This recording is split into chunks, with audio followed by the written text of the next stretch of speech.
Hey there, this is Dan. You're watching the Salty Sea, and we are learning a lot about what abilities and gameplay is going to look like in the new Warcry 2.0. We have abilities for both of the new warbands. We have finally a clear picture on what reactions are going to play like, and I'm pretty excited about it. I think we can sort of find out a lot about what it's going to be like to actually play this game, and so let's just get into it. I want to cover reactions basically from the ground up here. Even though I think you can get it in a few other places, it's worth just starting from the top. Reactions are a new mechanic in Warcry, kind of focused on interactivity. They're going to take the place of an action, or at least they're going to cost an action.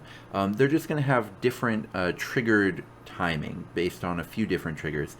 You can also, in campaign battles, use levels of renown to do them, which I think is going to cause your renowned fighters in campaign battles and narrative play to just play like sort of absolutely epic monsters. You're also getting a lot of variety in what triggers various reactions, which I think is going to be really cool once we get to faction reactions, because it means that different factions really can react to anything. As long as it's worth an action, which we're going to get to later when that's true and when that's not, but as long as it's worth an action, you could make anything a reaction, which is really exciting, I think. So let's just start with the basics of the actual reaction. So first, there's three situations where you can use one. One is if you have not activated yet, one is if you're currently on a wait, and one is a campaign battle using one or more levels of renown. I'm going to read them out. This will be the first and last time I ever read out the reaction rules here. Counter. A fighter can make this reaction after they are targeted by a melee attack action, but before the rolls are made. For each hit roll from that attack action that misses, allocate 1 damage point to the attacking fighter. For each hit roll of 1, allocate 2 damage points to the attacking fighter. That's kind of cool. That gives, we have anti-crits, basically, for the first time in the game, and that's kind of fun. It'll make some really swingy situations. Take cover. A fighter that is in cover, page 73, can make this reaction after they are targeted by a missile attack action, but before the hit rolls are made. After the hit rolls have been made, roll a dice for each critical hit. On a 4+, that critical hit becomes a hit instead. Fighters with the mount rune mark cannot make this reaction. Finally, strike them down. A fighter can make this reaction when a visible enemy fighter within 1 inch of them makes a disengage action, but before that fighter moves away. Roll a dice. On a 4-up, allocate d6 damage points to that enemy fighter. One really exciting thing about having these three universals is compendium bands won't really need to suffer that much during the 2-week wait. If you want to sort of get your hands on the starter set first and then wait later for the compendium to come out, that's going to be fine. There are events happening in that window, like Nova is going to be in this awkward window where the compendium will have only come out a couple days before, but the base game will have been out for quite a while. I'm hoping that the Nova organizers choose to use 2nd edition rules, but I could see them doing something like outlawing faction reactions for the few factions that have them, or just like, and then maybe not using compendium stuff, just to kind of make it balanced, and then we can all just use these universal reactions and have a lot of fun. Still, a lot to take in here, and so I think it's worth kind of going over them sort of all at the end. But first, let's talk about faction reactions. The Horns of Hashut have what's called Breath of Cinder and Smoke. There's going to be a lot of reading this time, but we'll be done and then we'll actually get to analysis. Breath of Cinder and Smoke. A fighter can make this reaction when an enemy fighter finishes a move action within 3 inches of them. Roll a dice. If the roll is equal to or greater than that enemy fighter's toughness characteristic, allocate 3 damage points to that enemy fighter and subtract 1 from the strength characteristics of melee attack actions made by that enemy fighter until the end of the battle round. So this is kind of cool. It's relevant for objective protection, right? Anytime they come within 3, so if you're sitting on an objective, they can't even sort of hide onto the edge of the objective without you having the ability to react on them. That can be good if, for like little 1-inch reach people. It also importantly lets you double up on a charge move. So, for example, if someone charges onto you and you have this reaction sort of available, you can sort of use Breath of Cinder and Smoke, and then when they attack you, you can then counter. So normally, you can only react once to each enemy action. That's in these overall rules up here. No more than one reaction can be made for each action an enemy fighter makes. Each time a fighter makes a reaction, they forfeit one of their actions in that battle round. So you can use Breath of Cinder and Smoke, and then when they attack you, then you can use counter, and so you can actually double react to an opposing fighter if you want to.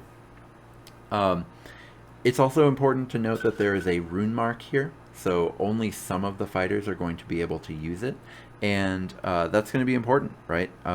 It's going to sort of slightly change list building to make you sort of get into specific, whether you want to be bringing people who can react more, or whether you're happy with your universals. We'll go into sort of more things about what this means later. Rotmire Creed. I think this is interesting, right? It's very similar to Counter. Counter says after they are targeted by a melee action, but before the hit rolls are made, and that's when you trigger Counter. Bile Blood is very similar, but a little different. A fighter can make this reaction when they are targeted by a melee attack action. After the damage is totaled, but before it is allocated to this fighter, roll a dice for each critical hit scored from that attack action. For each 3-up, allocate 3 damage points to the fighter that made that attack action. This is a little bit ambiguous. Do you have to choose to use it before the roll is made? Right, like as soon as they target you for the melee attack action, that's when you have to use it? Or is it after the damage is totaled that you can use it? If that comma were a period, for example, it would be very clear when you could use it. It would be very clear that you can use it after they damage you. What's interesting though is if we compare the expected value if you don't know what's coming, this deals 0.33 damage per incoming attack back to your opponent, right? So if they have 3 attacks on average, and this is on average over a long time, this will do 1 damage to them off of their thing, because you'll hit them about a third of the time. Counter ranges from 0.5 to 0.83 depending on what your toughness is versus what their strength is. So counter is way more powerful than Bile Blood. It's not even close. It's more than double sometimes, and it on average it is about double the effectiveness of Bile Blood. So Bile Blood is either way like indescribably worse than counter, or significantly better, because if Bile Blood is something where you can wait to see if it would be effective or not and then decide to use it, then that's quite a bit of added value, and I think makes it a little bit better than counter. So we're going to need an FAQ here. Please, as soon as you can, just to clear up whether or not you can wait on Bile Blood until you've been attacked.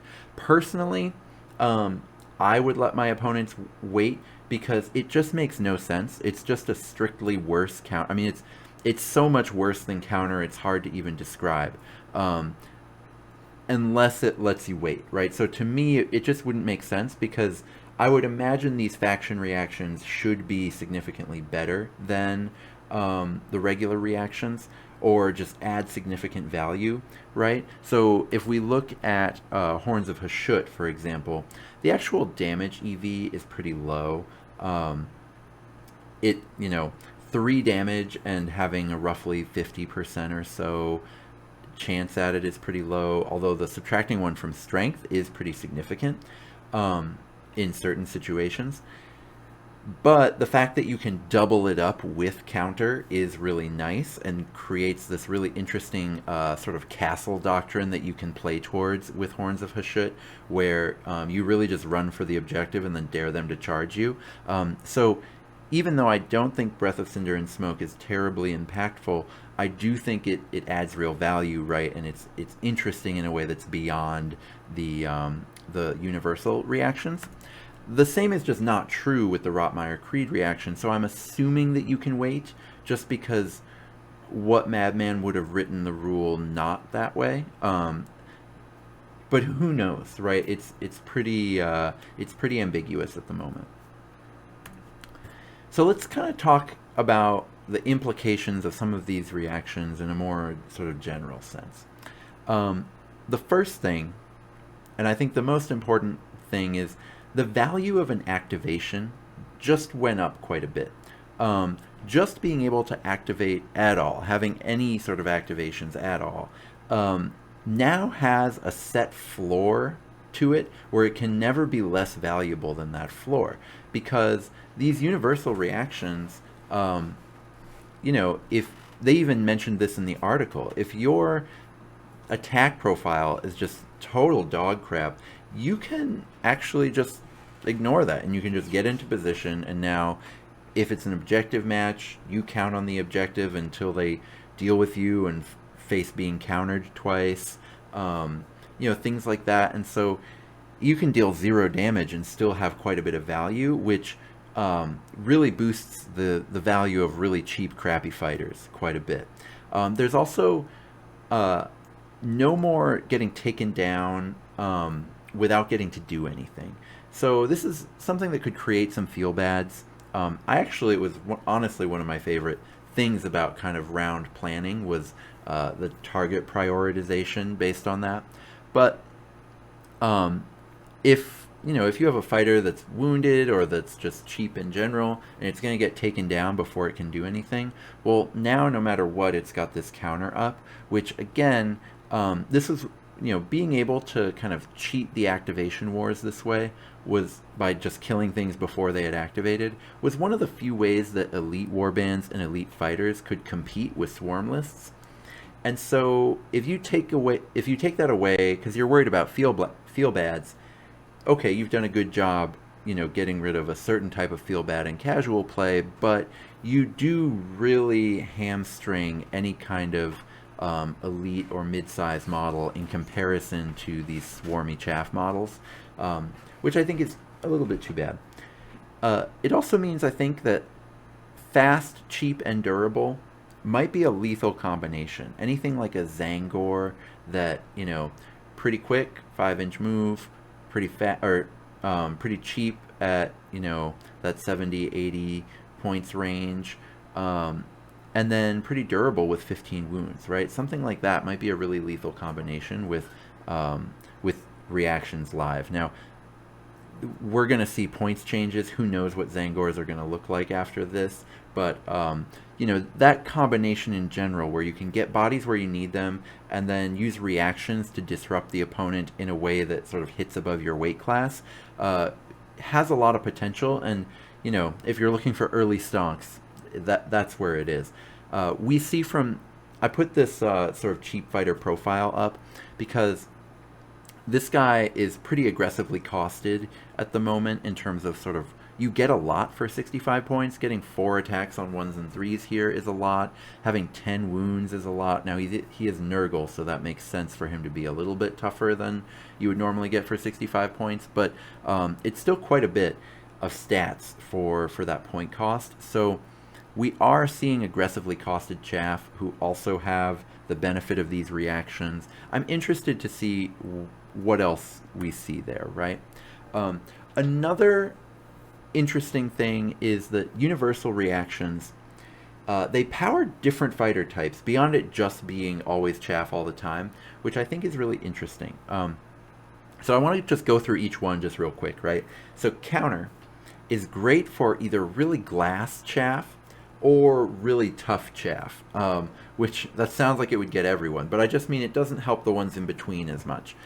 So think about it this way. So it's perfect if you know you're not going to survive an attack, which, say, really fragile chaff like giant rats often know that they're not going to survive an attack, because if they're going to attack you and you're just going to take the hit and die, well, at least now you have a chance to deal damage back. So that's really strong. It's also really good when a low HP fighter is attacking you. So, for example, if you get someone low and then they want to attack you, chances are that attack could be lethal for them, and especially if they're gonna need 2 attacks to take you out, you could counter kill them off the first attack, whereas normally they would have just killed you with their low wounds. So that's really interesting because it means that counter, in terms of attack efficiency, there's actually not that many units in the game that have lower attack power than counter gives them.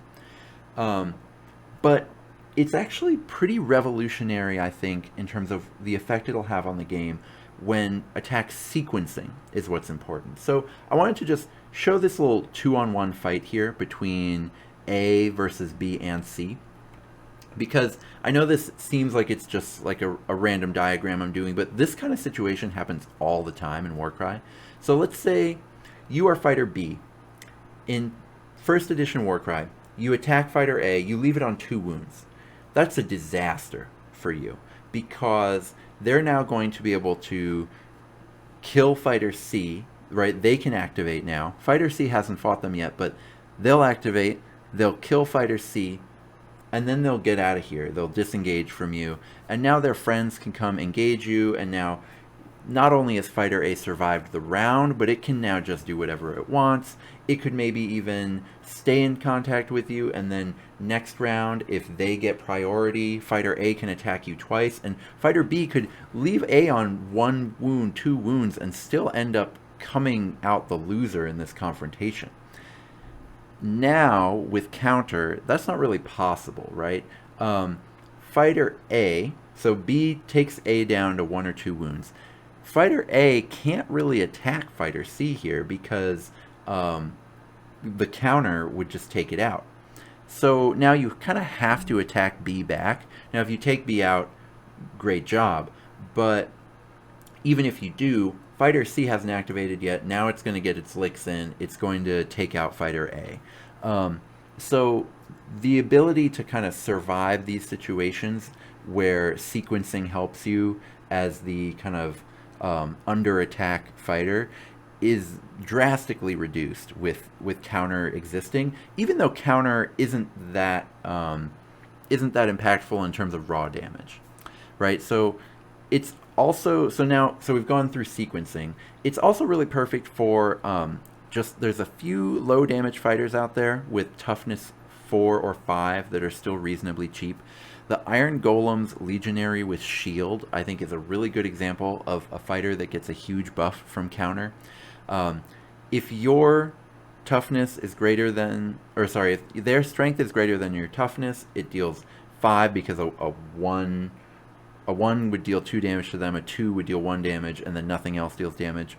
But if your toughness is greater than their strength, well, all of a sudden, yeah, the 1 deals 2 damage, but then a 2, a 3, and a 4 all deal 1 damage to them. So the Iron Golem's Shield Legionary counter is significantly more damage than its attacks do. So if you just play a bunch of them and just run into position, with their toughness 5, nobody's going to be really hitting on good percentages against them. So you're going to have, probably against the other person's chaff, every time they attack you, they're going to deal more damage to themselves than they deal to you, right? That's going to be really huge in terms of just putting a wall of really spiky beef in front of your opponent. And again, compendium could mean a whole bunch of things, right? But as for right now, that's a huge buff for Iron Golems. So if you want to run them in these 2 weeks where the points are what they are right now, but then, you know, we have these universal reactions, you could get a lot more value out of your Iron Golems than you used to. They're also, I think, really interesting against high attack, low strength fighters. For example, Bloodletters are like this with their 4 attacks. Spiders are a really ridiculous example here, where a spider attacking someone with counter active because their strength is so low, they only hit on 5s and 6s. A spider attacking someone, if they do counter, the spider has a 17% chance of one-shot killing itself because it has so many bad attacks. I think that's really funny, really interesting. If a spider attacks you twice and you have 2 counters available, the spider, I think, has a 1% chance of surviving over its 2 attacks, which is pretty incredible. Now, spiders at 35 points are still totally busted, but it does mean, other chaff models, so like other swarm warbands, have a little bit more game against spiders than they used to, which I think is a good thing. So let's go to take cover. It's not completely useless. I think it's good on treasure carriers, and I think it's occasionally going to be good in hunter missions. So, one, it's the only one here that doesn't mirror damage onto the other fighter. In fact, if you look at the two faction reactions, we know about 5 reactions now. Take cover is the only one that doesn't mirror damage. So shooters get off a little easy here. It also is kind of a minor benefit to cheap shooters, right? Because this still costs an action. You lose an entire action for this. So it better be a lot of damage reduction, right? Well, a bunch of Luminous Sentinels, the damage, like say you have 3 Luminous Sentinels, the damage reduction on taking cover off of one of them is really just not very good. But say the damage reduction on taking cover against a Thunder Fist blowing at you, or a Judicator, trying to blow you off the field, Castigators, a lot of these expensive artillery pieces that are still pretty darn good, the damage reduction against them is really good, and actually sort of gives you a ton of play against them in treasure missions.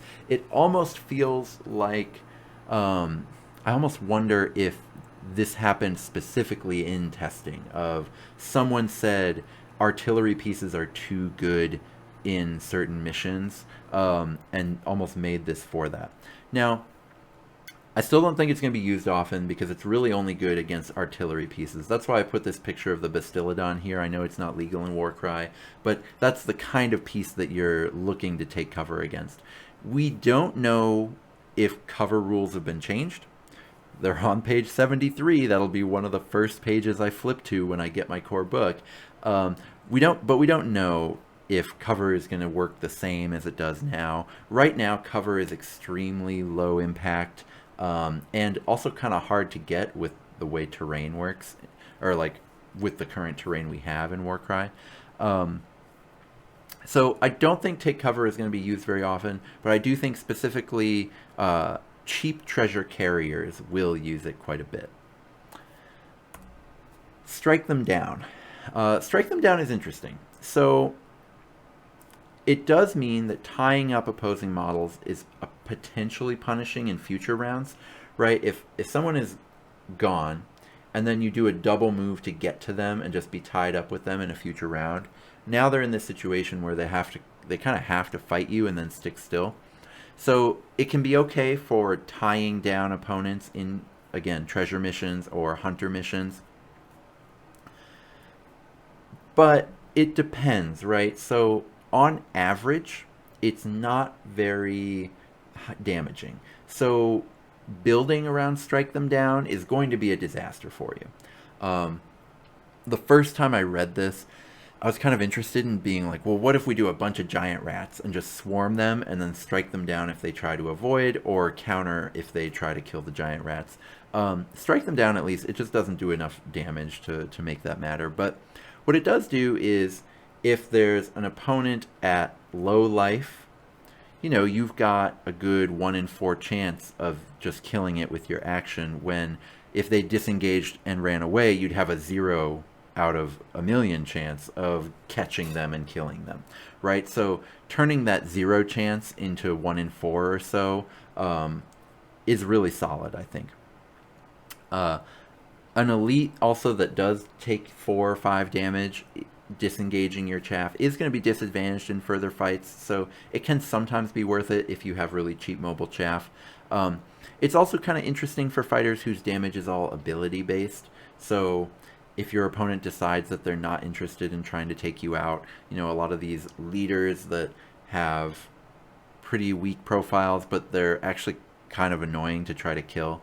If they decide that they don't want to fight you, you don't need your activations, and your shooting attack is nearly useless. So, as long as you have 1 activation left, you can still do your ability, which is where your damage comes from. So it can be useful for those fighters. I would say reactions in general can be useful for those fighters, but for the most part, I think strike them down. It's going to be a very narrow ability that is really useful every once in a while when you use it, but not very often. Some more. Wounded fighters are essentially Walking Dead now, which I think is interesting. So, for example, counter and strike down, they both mean that a fighter on 2 wounds just doesn't have anywhere to go.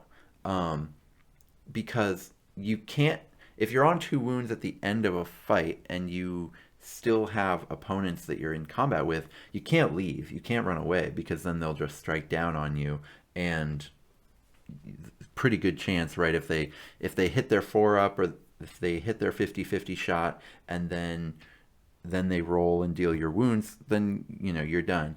But you also can't really attack back on them very easily, right? Because they can just counter and do that couple damage on you if you have any misses. So getting a fighter down to just 1 or 2 wounds and then having them run away and then be super relevant the rest of the game and just like ruin your day, that's not going to happen anymore. Fighters that are close to dead are going to get dead. And I think because of that, there was a lot of worry, I think, when people first saw reactions, that reactions would slow down the game. The best thing about Warcry is that it moves quickly. One, these cost an action. So doing stuff now means you do less stuff later. So there's kind of that sort of zero sum's not the right word, but it's just sort of a limited pool, right, of resources. And even the defensive damage or actions are pro damage. So things are going to die at similar rates. If anything, it rewards playing cagey, and that might make games go faster. But in your casual games, you're not going to play cagey anyway. You're just going to go smash people, and the reactions aren't going to make smashy folks end up with sort of weirder, longer, grindier games. These reactions sort of make things get dead. The sort of Walking Dead thing, I think, is the best example. So things will get taken out, and reactions, I don't think, are going to slow your games down. The biggest takeaways, sort of, now if we're going 1,000 feet high onto sort of meta things, if points don't change, reactions are a pretty big buff to hordes. Most of first edition was a horde meta, so if you liked Warcry before, you should still like it, right? The worst part of horde meta was pet meta, which is just when 4 tiny pets ruled the game. That's probably dead, so you don't have to worry about that. I think that the things that'll be sort of really boosted by these these reactions are just these 65-point models that were really good in first edition anyway, so it's not like a big change, right? Now, I've really enjoyed sort of quote-unquote dragon meta, which has been essentially what we've had since the Tome of Champions. Now, that's been a bit of an illusion anyway, because spiders are sort of at the top, and then it's dragon meta below that. But so I'll miss dragon meta, but for the most part, horde meta is what most people know and love about Warcry, and so the fact that it might come back shouldn't be a bad thing. However, I think the overall effects are likely small. Like, Brimstone Horrors are one of the sort of fighters that gets the most out of reactions, and with current stats, they'd go from just like total garbage to still just kind of barely playable. They're not sort of busted or anything, and these reactions are not going to sort of completely change what's good and what's not. I think it's just going to make things more interactive, and I think it's going to give you sort of more of a last resort. It will let sort of high activation warbands leverage their activations a little bit better, but pre-compendium speculation there is still pretty suspect. So I do want to talk about, like, for example, Horns of Hashut got previewed with a really excellent anti-horde ability. So I think we should go into them first, because if half of the factions in the game have a bonkers anti-horde ability, then all of a sudden this quote-unquote horde meta thing that's created by reactions existing doesn't mean anything at all. So let's take a look at the Horns of Hashut abilities. Alright, so when I take a look at the Horns of Hashut ability card, there's a whole bunch here, but the two that stand out to me are the two triples that they've got that are just excellent sort of area of effect abilities. The first one is Engulfing Flames of Dark Artifice. Uh, Pick a visible enemy fighter within 6 inches of this fighter and roll a number of dice equal to the value of this ability. For each 4-up, allocate 3 damage points to that fighter. Then, do the same for each other visible enemy fighter within 2 inches of that enemy fighter, but instead roll a number of dice equal to half the value of this ability. So it's like this flamethrower that hits a target, and the flames like splash out from that target and get all of their friends.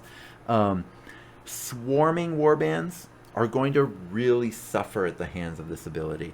Sort of, if let's say you roll 4 dice and you deal 6 damage to your target fighter and 3 to a few other fighters, that's really incredible. Now, if you only hit 1, right, because you're fighting against an elite force, that's going to be a lot less. But a lot of the really elite forces actually kind of swarm up anyway because like they're all flying, so they all just converge on whatever the most important part of the battlefield is. So you hit all of them anyway. So this triple is, I think, a really excellent ability. It does way more damage than kind of similar burn spells did in Warcry 1st Edition. And I think that's really exciting, especially because, Lay to Waste, that's a good ability, but it's one that's been in the game for quite a while. Stampede of Iron is not a good ability. Merciless Cruelty, I think, is not a very good ability. The fact that it even has to have 5 or more damage points allocated to them already, and the crit boost abilities often don't math out to being better than Onslaught anyway. It of course really depends on the quality of what the attack profile looks like, but a lot of these sort of crit boosting abilities aren't actually usable. And then that quad is just so much worse than Rampage. Now, for all we know, Rampage could get a bit of a tone down in the new edition. It's something that a lot of people have complained about for a while, is that Rampage is just so damn good that almost every faction quad is completely useless. So if we see Rampage get toned down, then maybe this quad is solid, but for right now, it's just a worse Rampage. It's clear that not every ability is going to be good, but this one is just miles better than these types of burn spells used to be, and a really good kind of anti-horde thing to have, right? You could hit 4 or 5 fighters playing against a swarm warband, and that's really powerful. The other one is Ash Bomb. So there are a lot of kind of AoE debuffs in the game, but unlike them, this one hits 2 stats. It's -1 toughness and -1 attacks, which I think is really solid. And it can be thrown, which is even better, right? So you can throw this 6 inches, so you can hit a team fight that your leader isn't even nearby. And I think that that's really valuable. So we've seen people, we have a 2nd place tournament list with a Infernal Enraptress. Now that's probably the combination of the shooting attack and the AoE debuff. But we've seen some of these AoE debuff pieces have success in tournaments, and so I'm interested to see if Horns of Hashut is able to leverage this in game. Should be interesting. It's also especially interesting because, so first we saw the leader, and then we saw the flamethrower, and both of them point for point, at least compared to 1st edition stat lines, are really bad. And then, even compared to the Rotmire people we saw, those stat lines are real bad. And then the Chaos Legionnaires leader has a much better stat line, not as good as the Rotmire one, but much better than this guy. So it's possible that these abilities, these excellent AoE abilities, are why the stats are so bad on these 2 fighters, and it's possible that the other Horns of Hashut fighters could be quite a bit better. Because we know that, they do make fighters worse if they think they have a really good ability. So it's possible that Horns of Hashut aren't as terrible as people are afraid of. Just putting that out there. I think Horns of Hashut have had a lot of negative, worry about them, about how they might be kind of Iron Golems 2.0. They might actually just be really good, other than the two people with incredible abilities who have bad stats to balance that out. They're not going to be completely broken, right? Because the leader is bad, and that's always or at least stat-wise, the leader is bad, and that's always a pretty big limiting factor on bespoke factions if they've got that problem. But at the very least, you have two really strong abilities, and who knows what the other fighters could be. We also have two of the Rotmire abilities. So we know that their sort of bile blood reaction needs an FAQ, potentially really interesting. However, their sort of base fighters have a really interesting ability called Blowpipe. Pick a visible enemy fighter within 6 inches of this fighter and roll 2 dice. For each 4-up, allocate a number of damage points to that fighter equal to half the value of this ability, rounding up. In addition, for each 6, subtract 1 from that fighter's toughness characteristic until the end of the battle round. This is a pretty significant upgrade over kind of similar first edition abilities. The fact that you throw a sort of you can get up to 6 damage out of this per dice, right? And your EV is your dice roll, right? You have a 50% chance of doing your dice roll, but you do it twice. So doubles, you have a lot of power with your wild dice, right? It's pretty easy to get a high value double. And then the fact that you also take 1 toughness down, I think they've learned if all an ability does is sort of mess with a fighter's toughness, then it's just not a good enough ability.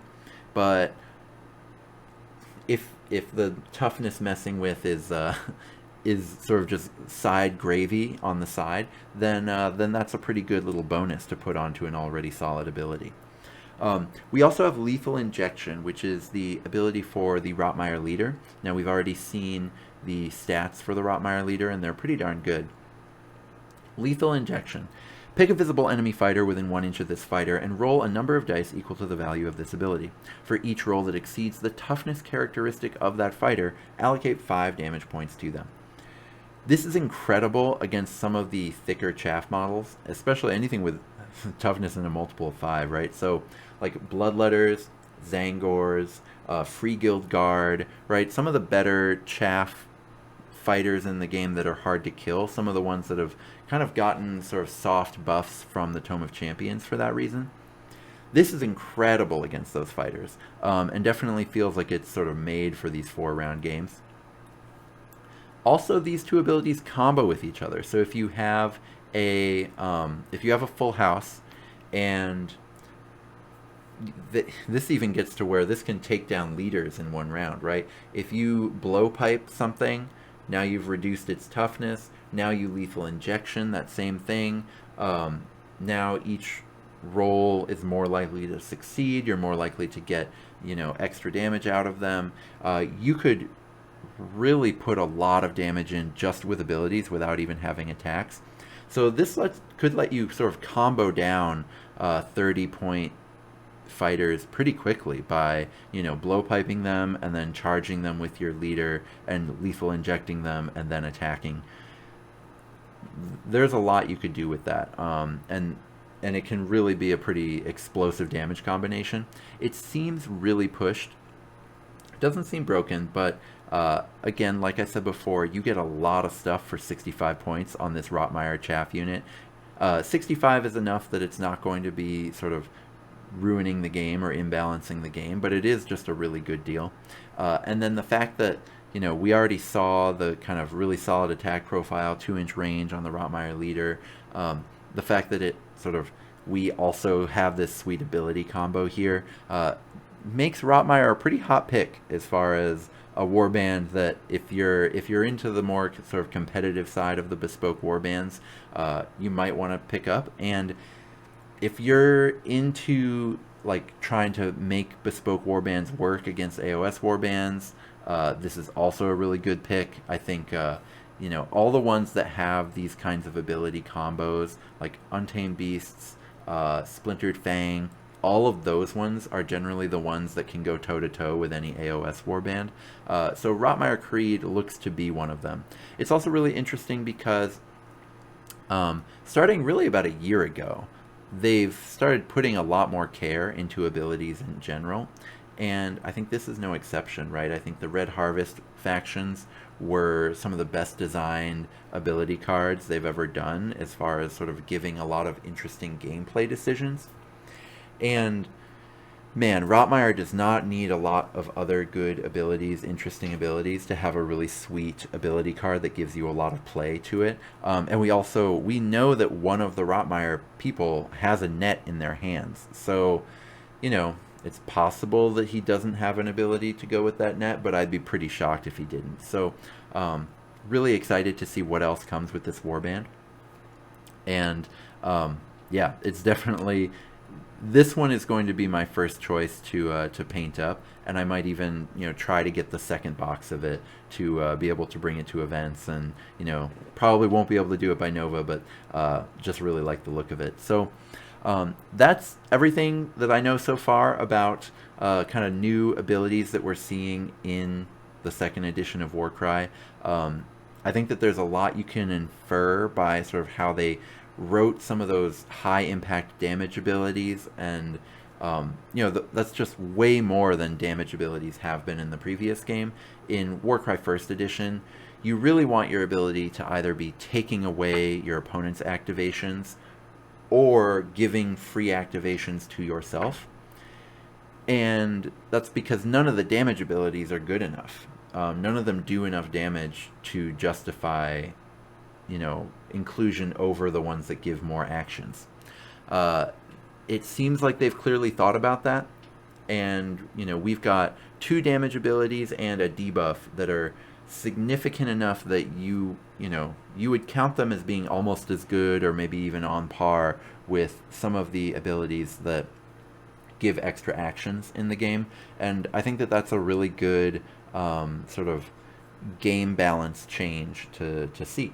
Because I think that the damage abilities in First Edition were meant to be impactful and interesting, and just didn't shake out that way. So seeing this for Second Edition is really exciting. I'll probably do sort of one more sort of previews of rules video before the actual box comes out, but at this point, I'm not going to be just sort of throwing out a video for every single Warcom article we see. So when we get more really momentous news, really game-changing news, I'll certainly cover it. And until then, may all your rolls be crits.